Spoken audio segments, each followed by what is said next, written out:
नमस्कार आप सभी का। आपका दिन शुभ हो। आपका स्वागत है यूके न्यूज़ पर।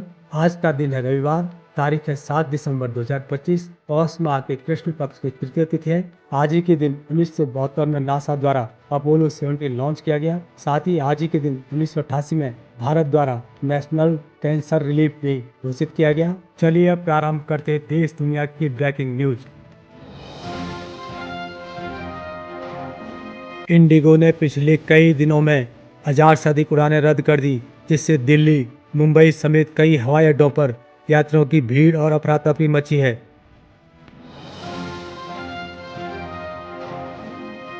डीजीसीए ने इंडिगो के सीईओ को भेजा कारण बताओ नोटिस। उड़ानें रद्द होने एवं यात्रियों की मुश्किलों के आरोप के बाद डीजीसीए ने इंडिगो के सीईओ को जवाब मांगा और चेतावनी दी कि नियमों का पालन न होने पर कार्रवाई की जाएगी। इंडिगो की उड़ानें रद्द होने से लोगों की छुट्टियां और जरूरी कामों पर पड़ा असर। धार्मिक यात्राएं, शादी समारोह, कामकाज आदि हुए बाधित। प्रधानमंत्री नरेंद्र मोदी बोले, भारत में चल रहा मानसिक पुनर्जागरण। प्रधानमंत्री नरेंद्र मोदी ने कहा कि अब देश पुरानी सोच से आगे बढ़ रहा है और लोगों में आत्मविश्वास व विकास की नई भावना दिख रही है। मोदी ने मानसिक पुनर्जागरण वाले बयान के बाद कई युवा नागरिक खुले विचारों और सकारात्मक सोच की ओर आगे बढ़ रहे हैं। व्लादिमीर पुतिन का भारत दौरा खत्म, रूस भारत के रिश्तों में नए समझौते। पुतिन की 2 दिवसीय आधिकारिक यात्रा समाप्त हुई। इस दौरान कई आर्थिक और राजनीतिक समझौतों पर बातचीत हुई, जिससे दोनों देशों के रिश्ते मजबूत होने की उम्मीद है। साइक्लोन दितवा के बाद भारत का मौसम बदल रहा है। 2025 के अंत में उत्तरी हिंद महासागर में गठित एक विनाशकारी उष्णकटिबंधीय चक्रवात दितवा एक चक्रवाती तूफान में बदल गया और श्रीलंका में लैंडफॉल हुआ। इसके बाद तमिलनाडु पांडुचेरी के तट पर प्रतिकूल परिस्थितियों के कारण कमजोर होने से पहले बंगाल की खाड़ी में फिर से तीव्र कर दिया गया, जो अंत में 3 दिसंबर को समाप्त हो गया। दक्षिण में आए दितवा चक्रवात के असर के भारत के कई इलाकों में ठंड और मौसम में बदलाव हुआ।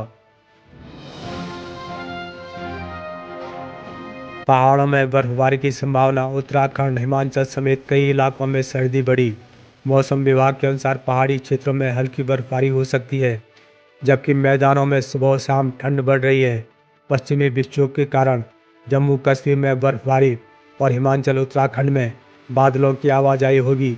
इससे उत्तर और मध्य भारत की 8 राज्यों में शीतलहर और कड़ाके की ठंड पड़ेगी, जबकि दक्षिणी भारत के 5 राज्यों में बारिश की संभावना है।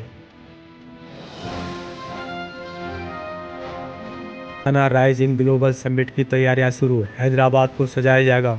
9 दिसंबर को होने वाले ग्लोबल समिट से पहले हैदराबाद में बड़े स्तर पर सजावट व्यवस्था की जा रही है।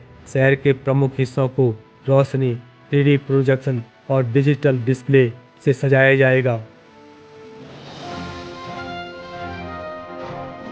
ग्लोबल समिट में तेलंगाना राइजिंग विजन डॉक्यूमेंट पेश होगा। समिट में राज्य की 2047 की आर्थिक और विकास योजना विजन डॉक्यूमेंट पेश होगा, जिसमें रोजगार, महिला किसान कल्याण और निवेश जैसे मुद्दे।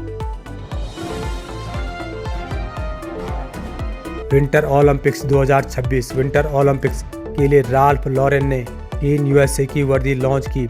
अगले साल के मिलान कार्टिना विंटर ओलंपिक्स के लिए टीम अमेरिका की आधिकारिक वर्दी का अनावरण हुआ, जिससे फैशन और स्पोर्ट्स प्रेमियों में उत्साह बढ़ा।